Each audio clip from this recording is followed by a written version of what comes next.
শহরে যেমন আরজি করের ঘটনা নিয়ে প্রতিবাদ চলছে, তেমনি শহর লাগোয়া গ্রামীয় প্রতিবাদ। আরবানা বিল্ডিং এর ঢিলছোড়া দূরত্বে গোয়ালবাটি গ্রামের নাট্য মন্দির কমিটির উদ্যোগে একটি প্রতিবাদ মিছিলের আয়োজন করা হয়।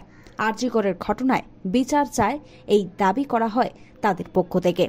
মিছিল শেষে মোমবাতি জ্বালিয়ে নির্যাতিতার আত্মার শান্তি কামনাও করেন তারা। এই মিছিলে দেখা যায় প্রচুর মানুষকে পা মেলাতে। না থাকতে পারে প্রত্যন্ত গ্রাম, আমাদের একটা গোয়ালবাটি কালীমাতা নাট মন্দির উন্নয়ন সমিতি একটা প্রতিষ্ঠান আছে রেজিস্ট্রিকৃত।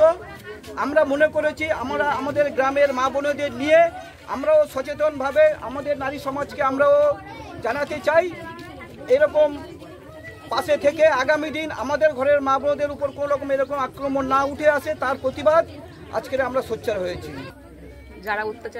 যারা অত্যাচার করেছে দোষীদের নির্দিষ্টমূলক শাস্তি চাই, যে শাস্তি দেখে সারা গোটা যাতে সমস্ত বিশ্ব বাংলা কেঁপে ওঠে। আমরা মহিলারা যাতে সুরক্ষা চাই, নিরাপত্তা চাই। আমরা আমাদের চারিদিক থেকে সব দিক থেকে আমরা নির্দিষ্টভাবে বিচারটা পেতে চাই।